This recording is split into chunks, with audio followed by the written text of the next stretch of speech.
जय श्री कृष्ण। आप सबका स्वागत है श्रीमद् भगवद गीता के इस दूसरे अध्याय में और श्लोक संख्या 40 का भी हम पाठ करेंगे।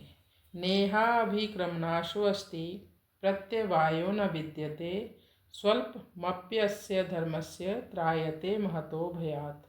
नेहाभिक्रमनाशो अस्ति प्रत्यवायो न विद्यते स्वल्पमप्यस्य धर्मस्य स्वल्पमापयस्य धर्मस्य त्रायते महतो भयात्। भगवान अभी भक्ति योग यानी बुद्धि योग के बारे में कहते हैं अर्जुन को। न यह यदि कोई व्यक्ति इस भक्ति योग में लग जाता है तो उसके सारे प्रयास सफल होते हैं, उन कार्यों में कोई हानि नहीं होती उसकी।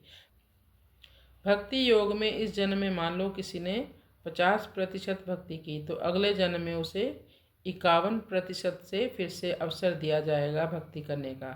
तो इस भक्ति योग में थोड़ी भी प्रगति अगर किसी ने की है तो त्रायते महतो भयात, उसकी महान भय से रक्षा होती है। तो कोई पूछे इसका कोई उदाहरण है? हाँ, एक अजामिल नाम का एक ब्राह्मण था। प्रारंभ में वह बहुत ही शिष्टाचारी था, माता पिता की आज्ञा का पालन करता था, लेकिन कालक्रम में वो मार्ग से भटक गया। तो कोई भी भटक सकता है मार्ग से और समस्त प्रकार के पाप कर्मों में लिप्त हो गया।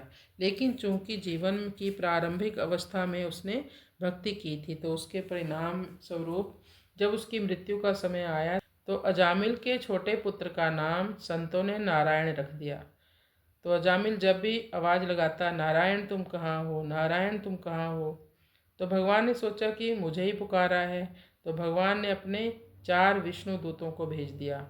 यानी यदि किसी ने इस जीवन में थोड़ी भी भक्ति की है तो वो कभी भी नष्ट नहीं होती। ऐसा व्यक्ति कभी नरक के दर्शन नहीं करेगा और फिर से मनुष्य शरीर मिलना निश्चित है। और मनुष्य शरीर में भी वो किसी सदाचारी ब्राह्मण के कुल में जन्म लेगा या किसी धनी कुल में जन्म लेगा और फिर से भगवान की भक्ति में लग जाएगा। उसे फिर वातावरण मिलेगा, भक्ति का शुद्ध वातावरण मिलेगा। तो ये सब कुछ भगवान की कृपा से संभव होता है। कृष्णाय वासुदेवाय हरये परमात्मने प्रणतक्लेशनाशाय गोविंदाय नमो नमः।